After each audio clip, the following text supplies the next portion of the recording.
Once, Royal Mail was your friend. Not anymore. Don't listen to them. Customers always lie. Once, they delivered your mail.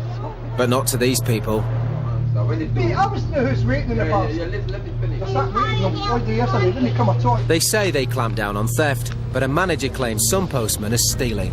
They go in the toilet, open up the envelope, have the time to take it out, put the money in their pocket. So, is this the last post for the Royal Mail? Let's be clear, this is a business under threat.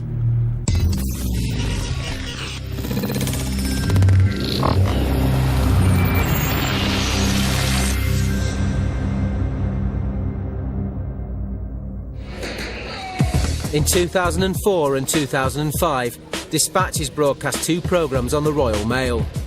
We found poorly trained agency workers, late, damaged and missing letters, mail centres you could just walk into, and theft in the system.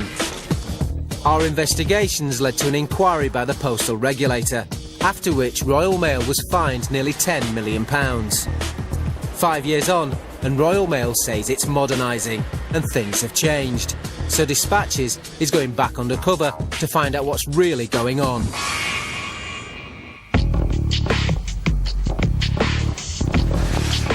Our first reporter is Joe Ward. He gets work through an agency. The agency sends him to a delivery office in Brixton, South London. Hi mate, Joe Ward. Is it smart to sign on there? Go through that, see what there's can say. There's a backlog of mail to deliver, which is built up in recent strikes. He's starting with some other agency workers. The manager asks how experienced they are. Have you done delivery before? Long times, 5 years ago. 5 years ago. The training is extremely basic. Make sure you look at the address, get to the door, number 15, so before you put it in the door. After a few more tips from a full-time postman, he's left on his own. And Joe has become a postman on the streets of Brixton. Hi mate, it's 216, yeah? Yeah, mate. Cool. After our first film, the Royal Mail said it would increase security on all staff. Joe was told he'd be checked for a criminal record. But the Brixton delivery office never asked to see any identification from him. And he was sent out delivering alone, with trolleys full of parcels and letters. It's a postman here, I don't have a fob for the dog. Cheers mate. After our first film, Royal Mail said it was creating a pool of high-calibre temporary workers to help out at times of high demand. But a postman says the agency workers at Brixton aren't particularly high calibre. Some packages come in here. Is that their job? No, it's not getting delivered. They take it out and bring it right back again. I met a couple of Indian people, couldn't even talk language. They couldn't talk English. This worker has been out delivering mail, including recorded deliveries. But with an increasingly irate customer waiting outside, he's unable to explain to his managers what he's done with the customer's parcel. What is it? I bring it. Was it recorded packets? Packet, it was packet. That's a packet. Customers go and do that, yeah. It's done. That's a packet. Yeah. It's not recorded that you put down a packet. See? Yeah, it's packet. It's not recorded. No? It's no problem with record this. I'm answering your record this. The agency worker doesn't seem to know what's going on. One postman tries to find out what some casual workers have done with the keys he needs to get into blocks of flats. I told him yesterday to bring the key back. But and he is not coming today. What's he coming to key now? What's the key now? I need the key to get in. Come with me. Come with me. Later on, he says he still hasn't found the key. What had he done? Well, him and his mate done this yesterday, took the key out to get into all the blocks, and his mate ain't come in. I'm now here, I've got all this, and half the work they brought back, and I can't get into the blocks. And all he keeps saying, my partner, the key, my partner, the key. Joe is asked to go on a round with a fellow agency worker who claims he knows the route, and he takes the lead. Do you know this area a little bit? Yeah. Because I know this area, because me and George, we live together this place one day. But as soon as they start, so does the confusion. You start here, yeah? He hands Joe a letter and tells him to deliver it to the housing office. Yeah, housing, yeah.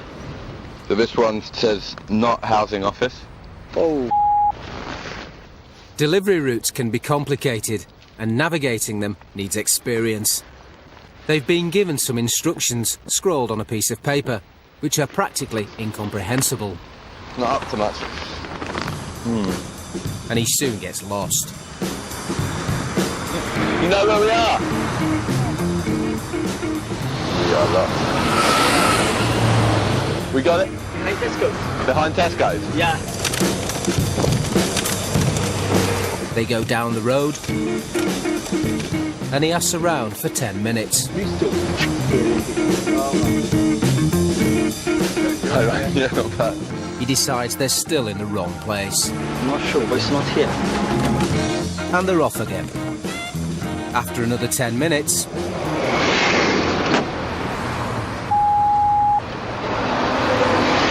Maybe it's down, that What way? Maybe it's That down. way? Yeah, I think. they go all the way back to near where they started. My goodness, it's there. The way it's there. It's here. Yeah. They've spent at least 40 minutes without delivering a single letter. Joe does deliver all the letters he can, but after nearly 6 hours of trying, the other worker still hasn't finished, and brings mail back to the sorting office, where a senior postman says it won't get delivered today. What happens to this stuff? If you don't do it today, then somebody has to do it tomorrow. Yeah. On another round, Joe finds the agency worker has hidden some of his letters in Joe's trolley, rather than deliver them. He's just dropped these letters in my trolley from his mail. Now I've got a load of letters in here. Just mail that isn't delivered but just gets palmed off somewhere. Our second undercover reporter is Kareem Shah. He gets a job a month after Joe, also through an agency.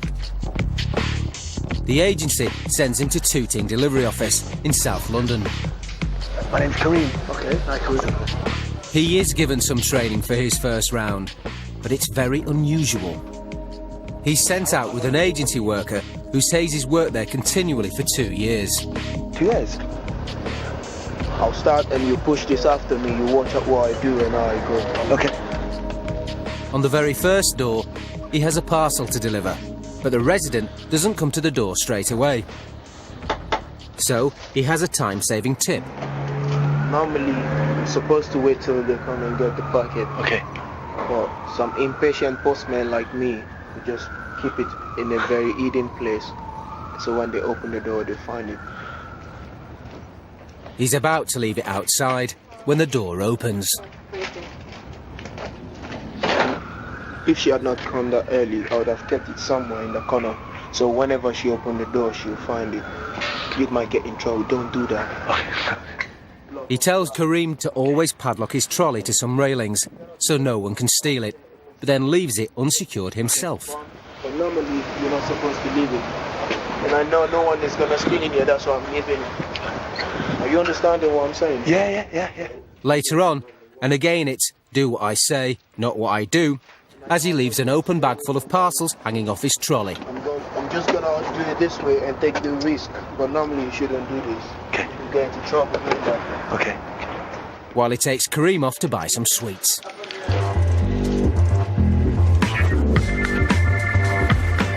Kareem did find some of the agency staff at Tooting were up to the job.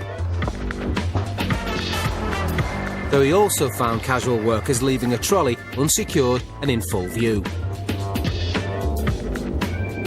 Is that your trolley down the bottom? Yeah, with one more guy. He's with him. Okay. No, it's not locked. No. You should tell him because if you get in trouble. But while some agency staff may not be doing their jobs properly, our reporters work as hard and as quickly as they can. Sometimes out-delivering until well after dark. Royal Mail has spent over £1.3 billion on modernisation, including new equipment. But some of the trolleys our reporters were given seemed anything but modern. As Joe does his rounds, his trolley slowly falls apart.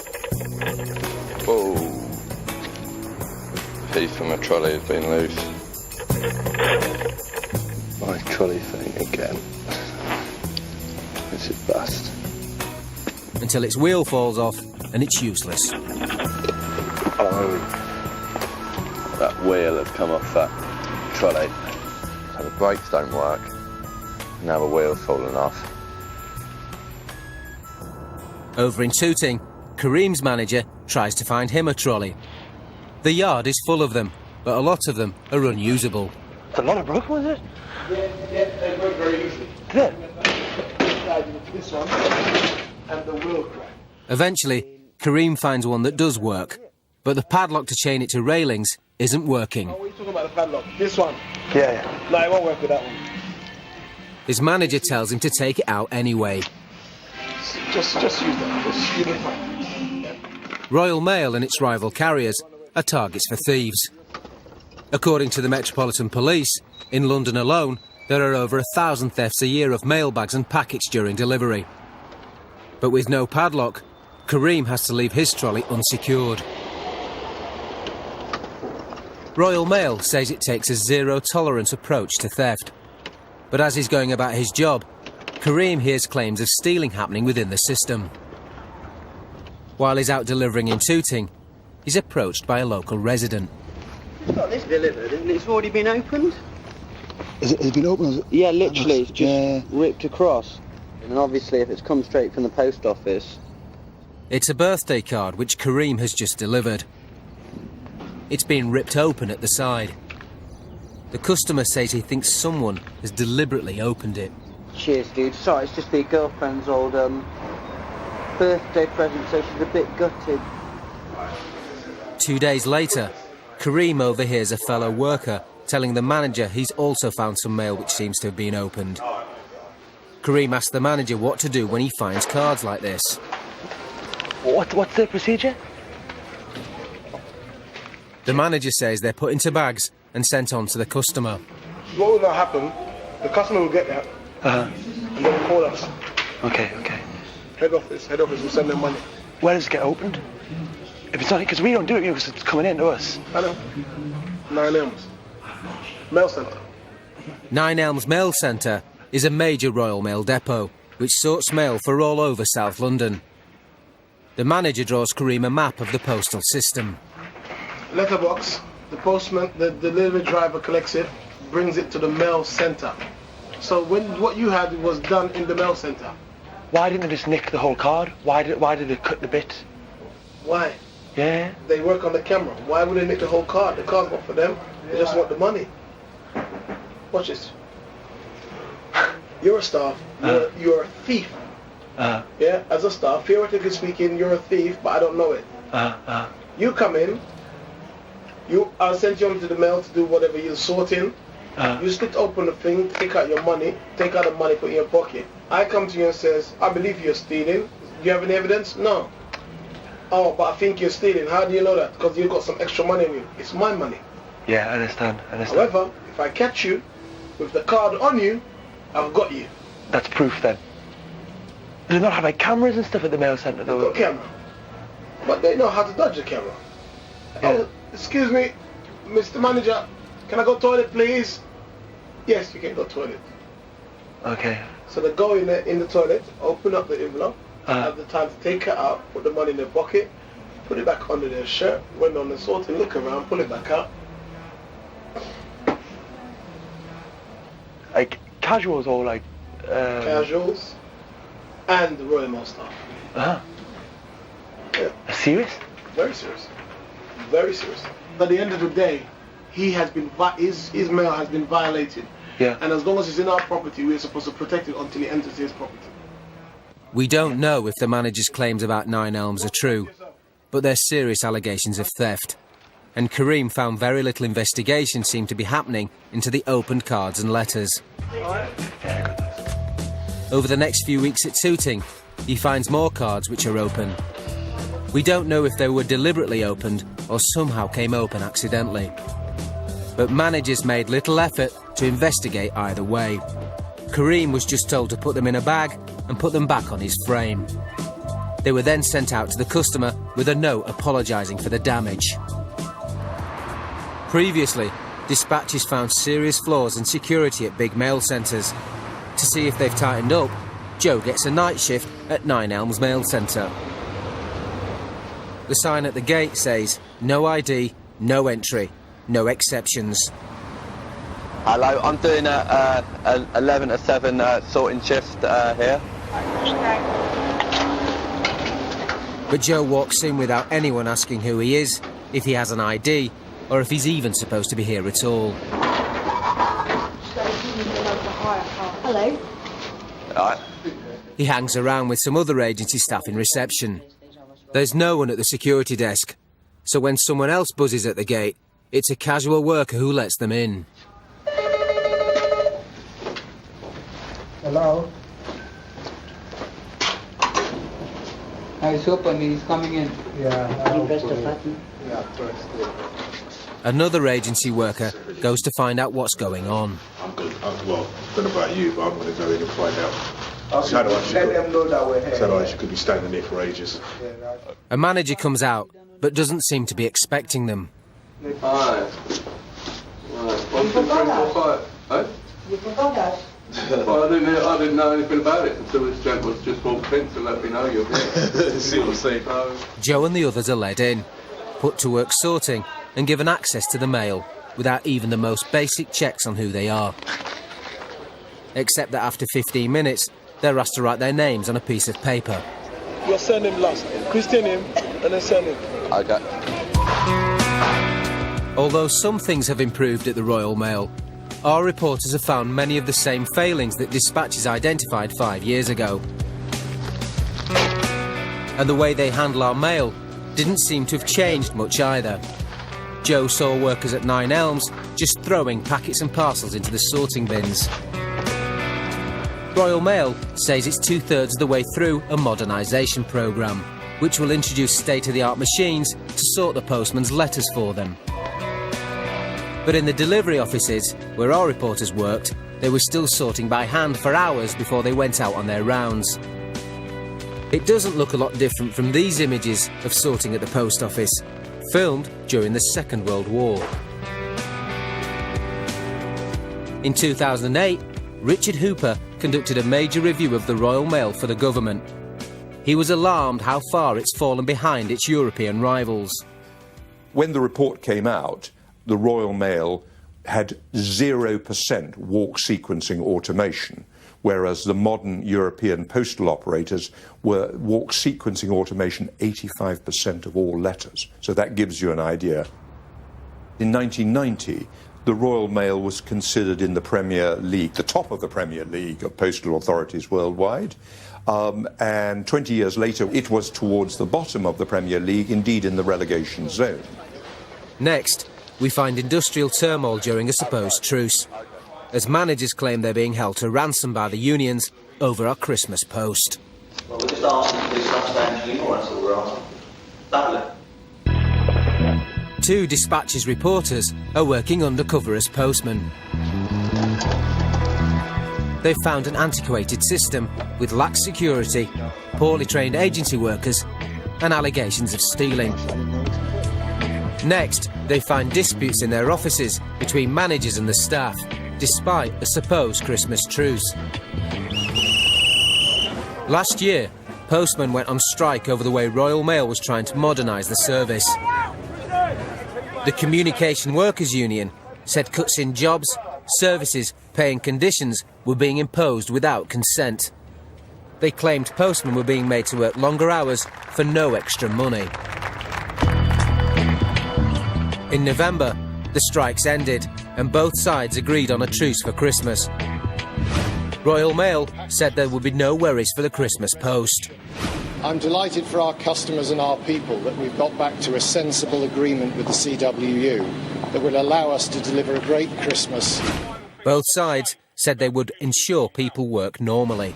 What it will mean is that we can now have a period of calm where we can jointly take forward modernisation. But our reporters were working after the truce was called, and they soon found that their delivery offices didn't seem to be working normally. At Tooting, a worker says mail is piling up. this is getting low. Why? We've never seen like this. He says the postmen are behind in delivering their rounds, known as walks. All the walks are going back up. Walk back up. On another day, Kareem's manager says there are letters waiting to go out, I have deliveries here to go. which should have been delivered the day before. These are yesterday's mail. Yeah. But they're bad. Yeah, that's bad. Later, Kareem asks his manager what's going on. How come it's like this? How come today, I took like yesterday's stuff out? I mean, is it because there's not enough staff or something, or? Of course there's enough stuff. We have more than enough stuff. Then how come mail from the day can't go out on the day? Mail from the day does go out on the day. But this is... However, the amount of mail that should go out on the day does not go out because these guys are slowing down.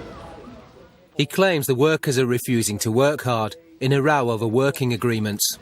They want a certain agreement with us managers, but we will not agree to it because we don't believe that what they're saying. Basically, they're just giving us false information. He says postmen are not telling the truth about how long it takes them to do their work. They probably want 20 hours for it when I know it can be done in 4 hours. So they're purposely taking less... Taking their time.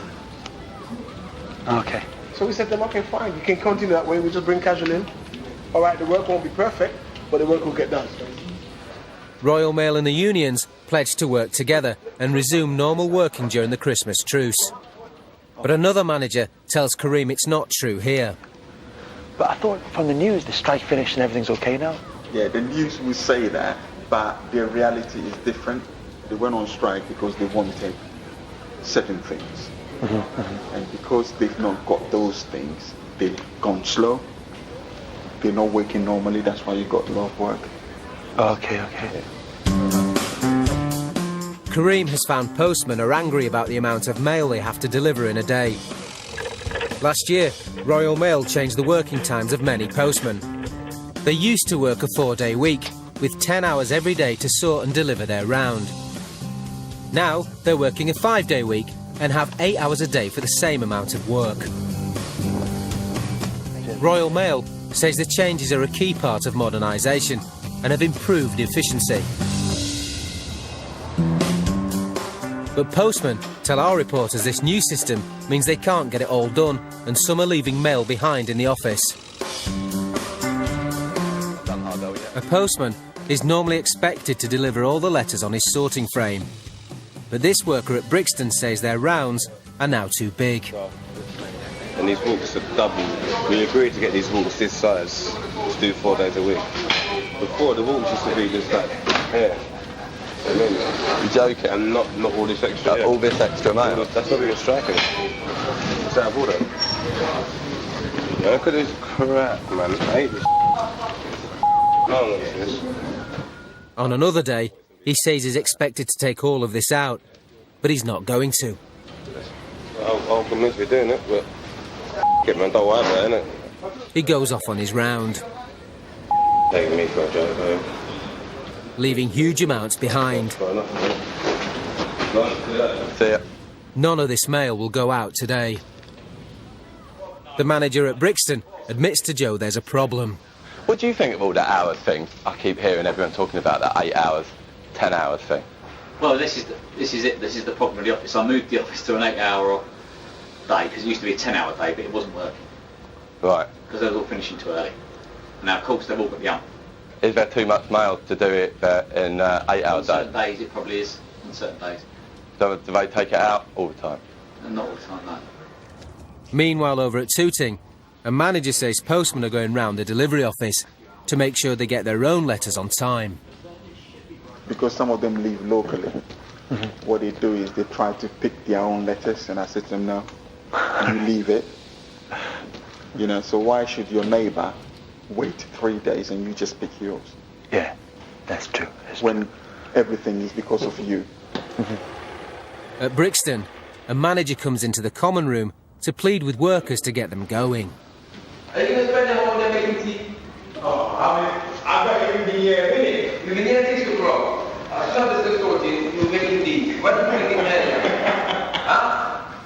Come on.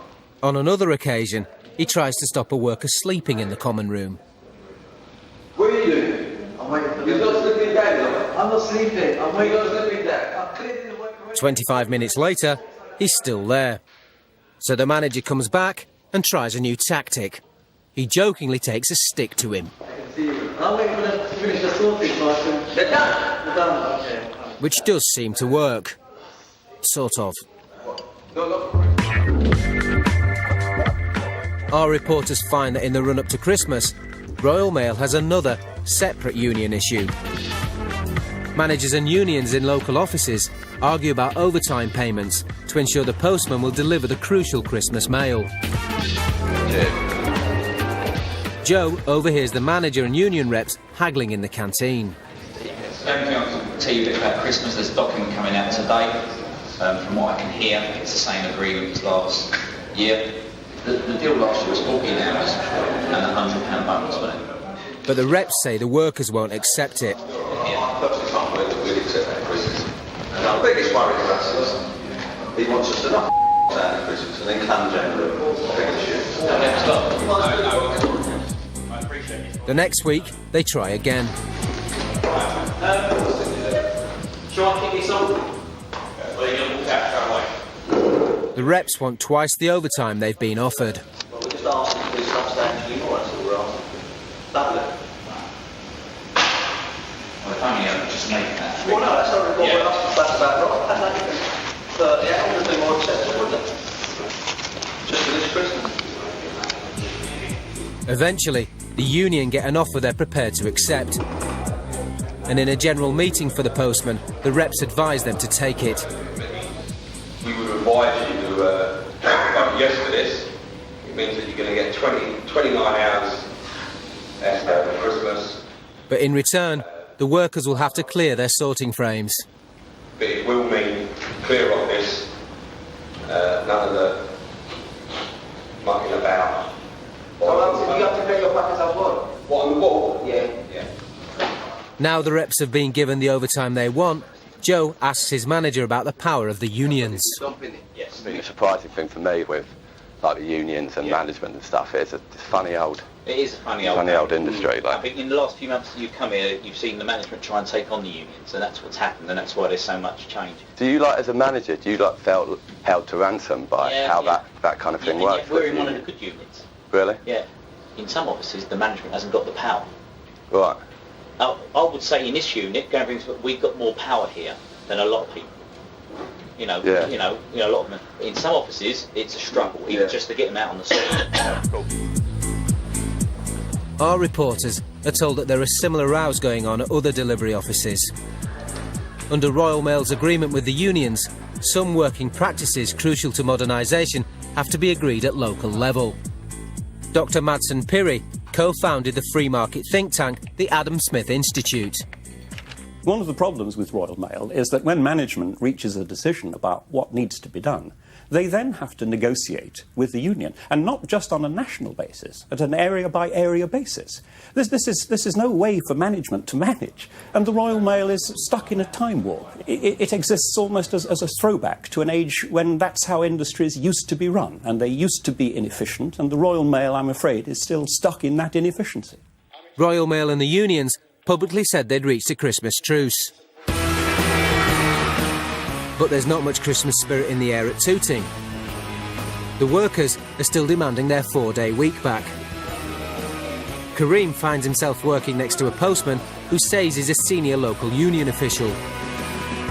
He says the work is piling up as the dispute goes on, including important parcels. Contact lenses. Girl's been waiting for this for a week, so she's been walking around, can't see. But a lot of the blokes feel bad about this. But I think they just don't get in there. Then they give me Christmas cards, and it's wrong. It's wrong. He says it's the manager's fault because they won't change their working hours. The duties are 10-hour duties, but we're only on an 8-hour day. You can't doing? The managers are doing nothing about it. And what it is, the post office has got an attitude that they've got the money for this. But while he says he's upset that people aren't getting their Christmas post, he also admits he could work faster himself. I mean, I could keep this, but we're not going to bust my the pokey money. My flat wages a week's only charged for 60 quid. You know, I could break it my 5 days a week. With a week to go to Christmas, he says that if they don't get their demand soon, the mail won't get delivered. We want our 4-day week back. Now, we're not going to get it this week. Then next week, if nothing happens, whatever they offer us, say Monday, you've got 4 days to work, and the blokes will turn around and say, so what you doing, offering us crumbs off the table? Yeah. The very next morning, the managers give in and the workers get their 4-day week back. They're delighted. How you got your deal? Could have done that. All 3 of us are. It's not the difference in the noise in here. Happy people. It seems like it's all settled, but the manager tells Kareem there may be more trouble to come. They seem happier. No, they're happy because they're making the money, isn't it? Because they've got this new money to be. It's about making the money at Christmas. That's what they're happy. But then we go for the fight again next year. That's the problem that we keep fighting. And he's right. In January, Kareem returns to Tooting. He finds managers have changed the system yet again, back to a 5-day week. But workers threatened a strike, and within 3 days, the managers caved in again and changed it back to where it started, a 4-day week. A manager tries to explain. So what happened? Changed from... Sorry. It went from 4-day, 5-day. Yeah. Uproar. Went from 5 days to 4-day. Okay. Then from 4-day changed to 5-day on a Monday. They were told on Saturday, so they went ballistic. So this was chaos. Then it changed again yesterday to 4-day, back to 4-day, which they want. You know, so that's where we are now. So just up and down yo-yo. Analysts of Royal Mail say this chaotic squabbling is threatening the future of the entire service. Let's be clear, this is a business under threat. Modernisation is happening much slower because of resources and time and attention span of senior management going on the industrial relations gulf. They have got to come together and they have got to agree a way forward. Next, postmen and customers go toe-to-toe as tempers boil over. Just serve that man at the window, I'm not serving him. I'm asking the man what you're pressing the bell for, and he's telling me that's what it's there for. Is he a child? Well, let's start standing outside every day with a video camera to prove it and then make a TV programme about it. 2 Dispatches reporters are working undercover as postmen. They found managers and workers still arguing, despite a supposed industrial truce. While postmen leave mail behind instead of delivering it. Meanwhile, they've been dealing with the traditional hazards of the job. Kareem is trying to deliver to a first-floor flat.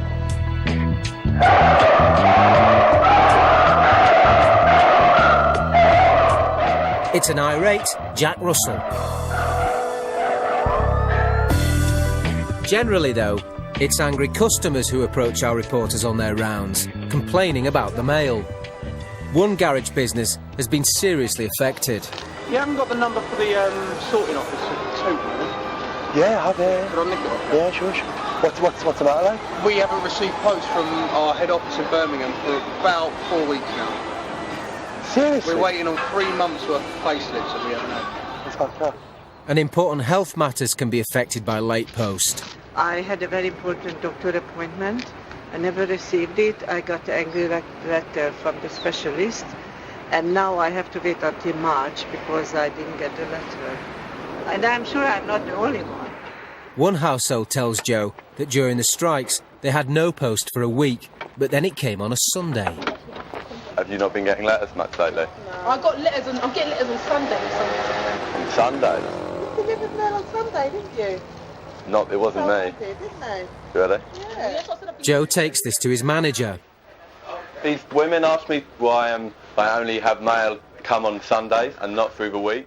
He says he's sure they're wrong, but his attitude is dismissive. Don't listen to them. They're lying. They're lying. You get delivery every day.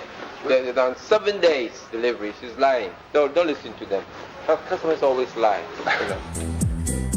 In the last 12 months, for which figures are available, Royal Mail paid over £4 million compensation to customers who complained about lost mail, and over £600,000 for damaged and delayed mail, and it failed its most recent performance targets. Last summer, it failed half of its 12 targets, including delivering 93% of first-class mail by the next day. It blamed industrial action. Simon Hughes is the MP for North Southwark and Bermondsey. He has a huge file of complaints from constituents about the mail stretching back years. The complaints are ones that ought to be able to be sorted. Missed delivery, non-delivery, things lost. It may arrive open, it may never arrive at all, and trying to find out what happens is extremely difficult.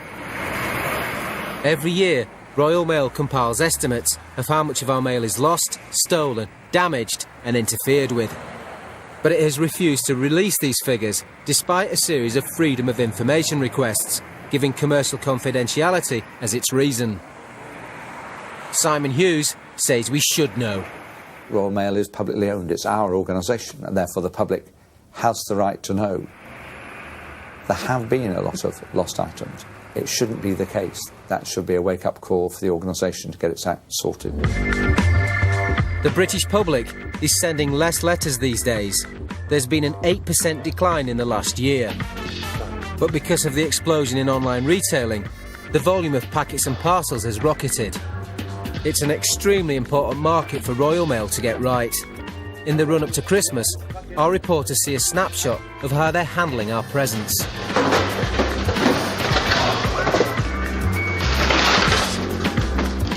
On some occasions, Joe sees postmen throwing fragile parcels across the sorting floor. Yeah, I do, yeah. And then you can do it all, get it all out, can you? A manager at Brixton is dropping packages around him. At least one is also marked fragile. This one's fragile. What should I put? No, leave it on the floor. Leave it on the floor.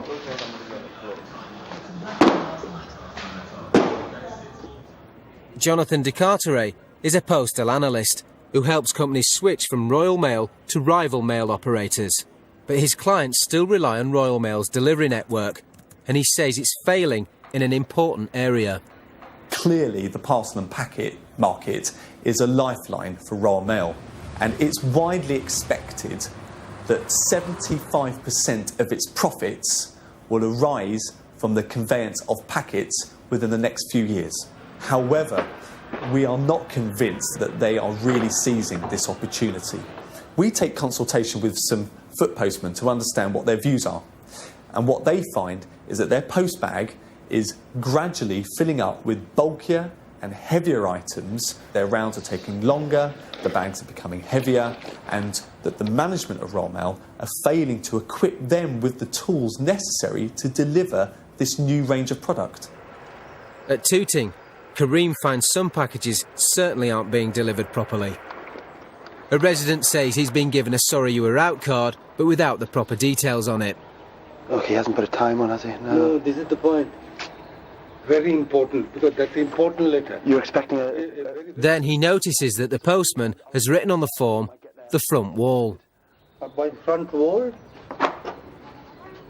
I mean, it'd be really bad if you did, because he shouldn't leave any packets outside the locked door, because anyone could steal them, you know, it's... OK. Oh, I hope not. Can you believe it? So that's really bad. People like you try to do something good. Mm-hmm. You see, negated by people like this. Yeah, yeah. Kareem reports it to his manager. Yeah, the customer had a bit of a strop. Yeah, they all have strop. Let them have strop. He doesn't seem too bothered. But the guy did just leave the packet near the gate. That goes on, man. Yeah. That goes on. Kareem is given a couple of shifts at Hornsey sorting office in North London. On a single round, he finds 5 parcels left outside 4 separate houses. See that? Yeah, packet left in the rain. There's a packet left on your doorstep for number 12. The chap didn't bother to press any of the buzzers. I'm afraid. He also finds it happening in Tooting, and a woman says it's not the first time. Yeah, sometimes they drop packages for like whole lots of different people, different roads, just in here because they know that we're in office. People who aren't in when the postman rings have to come and collect their parcel. One Saturday morning, Kareem finds a huge queue outside Tooting office. Usually it's big, the queue here on a Saturday, is it? Awful. The pace of getting packages out to people is slow, and so you just get a few people coming on. Suddenly, it's a massive queue. I don't know why they don't give them like an extra member of staff. Inside, Kareem spots the manager. The queue outside? Yeah, that's normal on a Saturday, yeah. Really? No, it's a little bit worse. Really? Christmas goes round the corner. I better get back to work. In Brixton, Joe sees a postman walking out of the collection office, saying he's refused to give a customer his parcel. Let me know where it goes. Just serve that man at the window, I'm not serving it. Because he'd rung the bell to attract his attention. The man's pressing the bell like he's a child, and I'm stood right by the window. And I'm asking, what are you pressing the bell for? And I'm right here. I didn't see you. How can you not see me and I'm stood right by the man hadn't even come into the office, and the first thing he's done is press the bell. I'm stood right by the window. It's right there. The customer is still there. And I'm asking the man, what are you pressing the bell for? And he's telling me, that's what it's there for. It's a child. I don't mind if children press the bell. It's a big grown man pressing the bell for, and I'm stood right by the window. Another postman says the man he shouted at was elderly. I mean, you know what about that? About 80 years old, something like that. Do you know what I mean? He wants to pick on someone his own size. A recent survey found more than half of postal users say they've received a sorry you were out card, even though they were actually at home. An angry resident at Brixton roused with a manager, claiming it happened to him. Mate, I was in the house waiting in the parcel. Let me finish. I sat waiting on all day yesterday, didn't he come at all? I want my parcel, mate. What I'm saying to you is, they're out there, yeah, they come back and say there's no answer. I'm not following them. I'm going to cameras to know whether there is no. Your word against theirs, and then your word against theirs. You know, let's start standing outside every day with a video camera to prove it and then make a TV programme about it. And do something about it. Give me an idea, then. They just do that. We're happy to oblige. In January, there's yet another problem looming for the Royal Mail. Because of the snow, the postmen are complaining it's too dangerous. A manager tells the workers at Tooting that the policy is they don't have to finish the round. I've been around and had a look.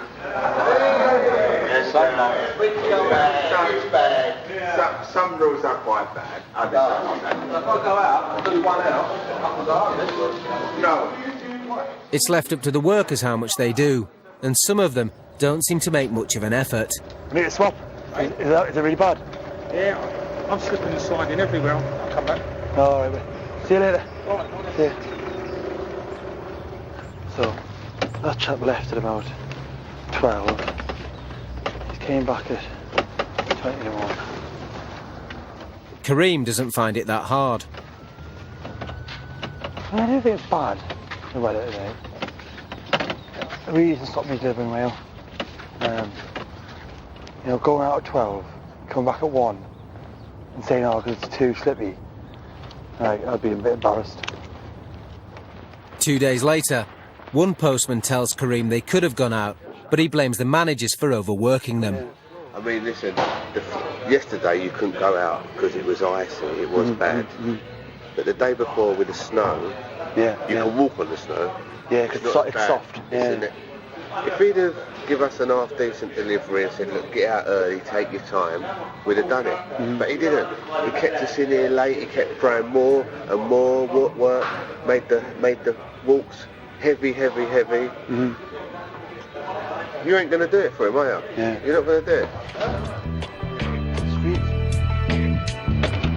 Over at Brixton, Joe finds a postman giving up his round early, claiming it's too dangerous. Not for me, man. It's your ass, you know. It's louder. What are you up to now? I'm going Croydon. Oh, sweet. Shopping. He's leaving at 11 a.m, 3 hours before his time. Alright. Yeah. Sweet. Alright, Later. But Joe carries on for 3 more hours. There's nothing wrong with this path at all.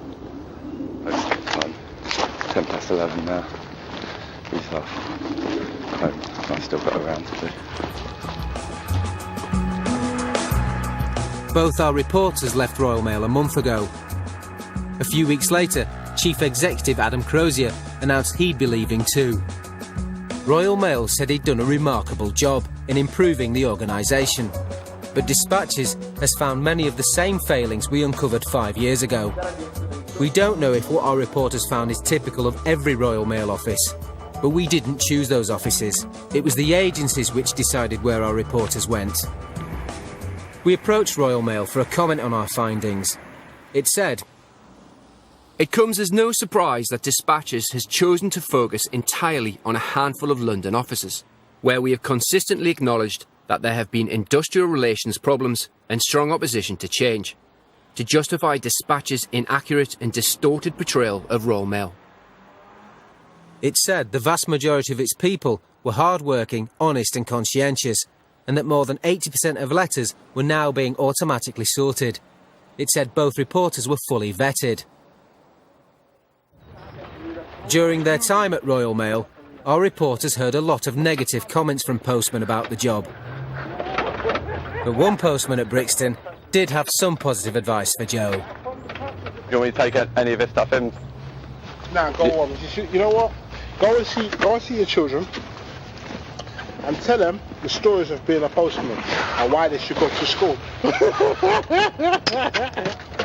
Yeah, tell them.